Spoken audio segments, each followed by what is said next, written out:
Hello, my name is Piers Roberts, and I'm a creative entrepreneur who is also autistic and almost certainly ADHD as well. So I have a background in producing design festivals, which provided platforms for creative entrepreneurs, very often in relatively early stages of their careers, to present their work to audiences and to be part of an event that drew them together with other people in a similar position from whom they could learn about their own career trajectories. I'm very much a fan of bringing people together in order to help them to learn from each other within a peer group setting. And for me, peer group learning was the critical factor that led to the advancement in professionalism and opportunity for creatives over this past 20 years. About 8 years ago, I came to realize that there was something going on in my brain that meant that I was different in some ways to most people. And I was struggling to understand both what was going on and also how to deal with the impact of that in my life. And at the time, I guess there was less talk about it. Now, thankfully, there's more talk about it, but we're talking about something called neurodiversity, being neurodivergent, having a brain that's wired slightly different, operating with a different operating system to the majority of people.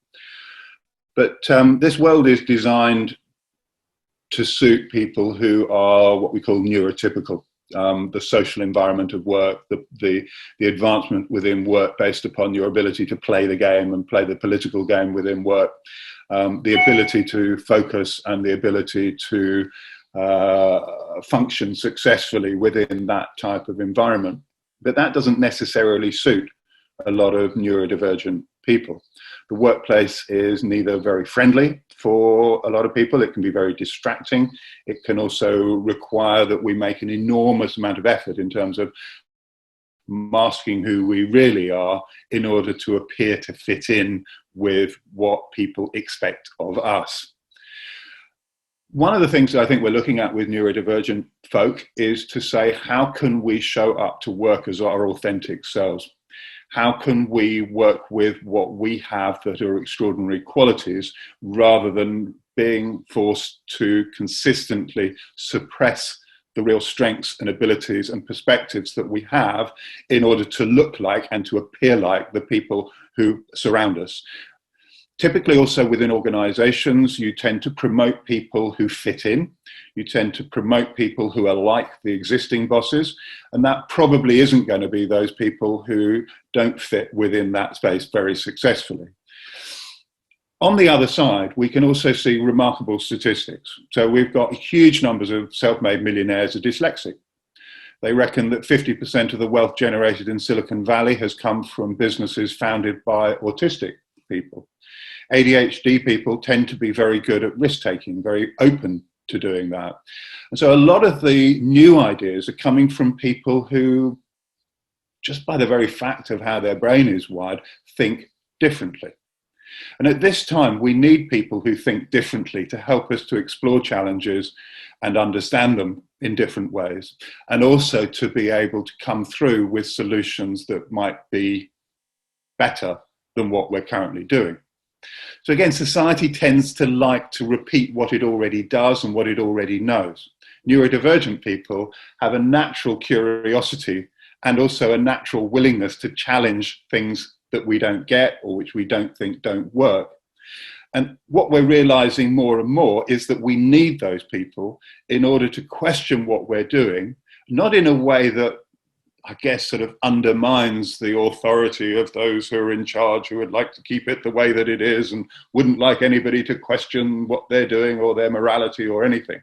We need people who are really challenging and determined to explore new ideas.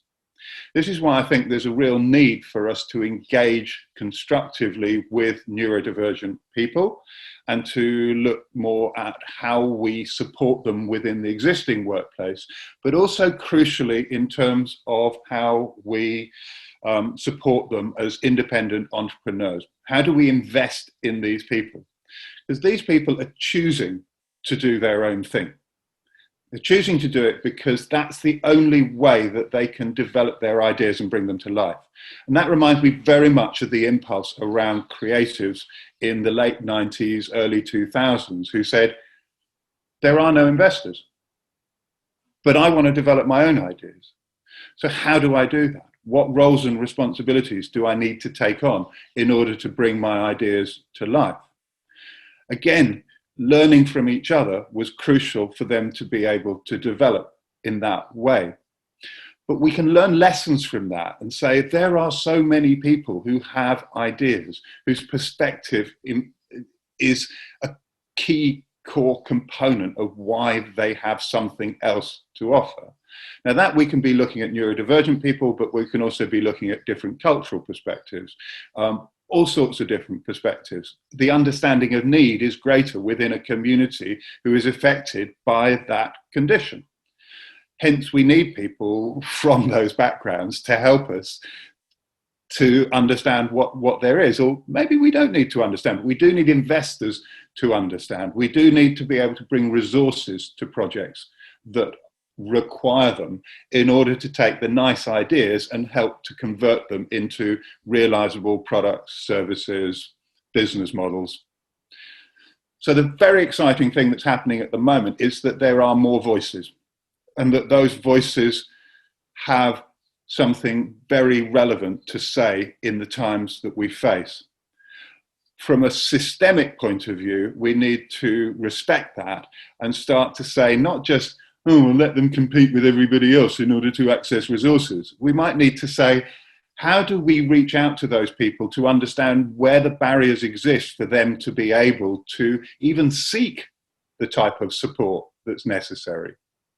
And we also need a very different mindset. I talk about the difference between help and support.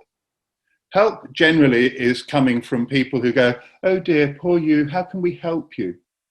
Support is about trusting us, respecting us, getting behind us, and saying, where can a coherent difference be made such that people can succeed? I believe we need these people anyway. I believe we need to see them succeed. And if the system is able to change itself such that it can behave in a more appropriate way towards these people who aren't reaching out with a begging bowl for support, but are demanding that you pay attention to the very real ideas and possibilities that they want to project.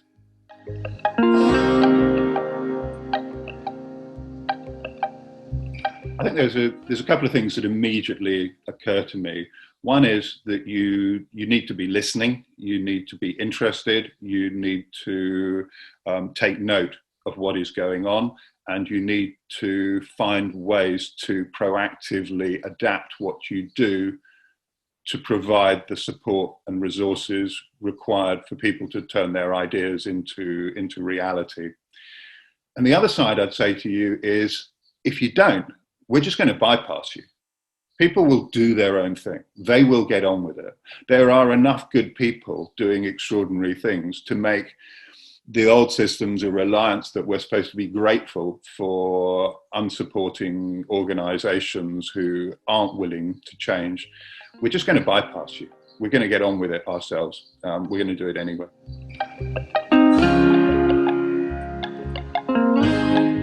One of the first things that's facing neurodivergent entrepreneurs is to believe in themselves.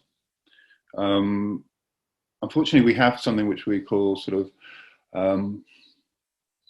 we measure people in society too much by what they lack, not by what they have to offer. And neurodivergent people are used to being told that they are deficient in some way. From the very name, attention deficit disorder, it's not exactly for people who have this extraordinary ability to switch between different areas of interest and explore them in really fascinating ways. So when you are told that you are supposed to stop being so curious and wandering off on tangents, but are supposed to retain a narrow focus and have a precise specialism and stick to the rules and only do what's been set out for you to achieve, The first challenge you face is to realize that those demands of you are false and that you shouldn't rely upon that categorization in order to minimize your sense of belief in yourself. And I think those same thoughts probably would exist within other communities as well, who are struggling to believe in the value that they might place in themselves as people with ideas that are of value to others also. So the first thing I think is to do that. The second thing I think is for the growth of peer group networks where we can learn from each other how other people have changed the situation in order to suit them better. So if the working environment doesn't suit us, what accommodations should we be asking for in order to make that work situation appropriate for us to be able to contribute to our best? We also need neurotypical people and managers and leaders to respect the fact that the diversity in operating systems that people work with, their brain, is a massively beneficial thing for society as a whole. And instead of asking everybody to fit the system, we need the system to be able to accommodate the very different ways that people think.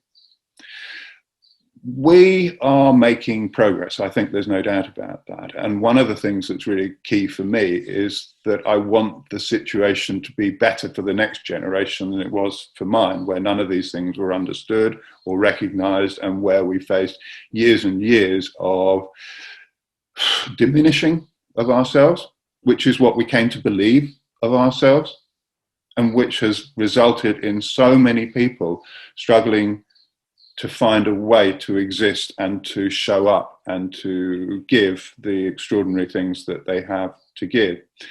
Unfortunately, I know too many people who have been forced out of environments where they were contributing, where they had lots to contribute, simply because managers didn't know how to accommodate them.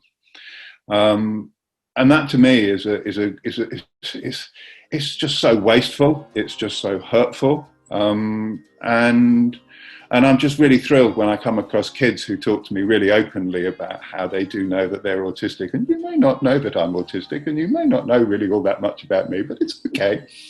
And you're like, great, you know, if we can get kids to grow up to appreciate their difference, that I think would be wonderful.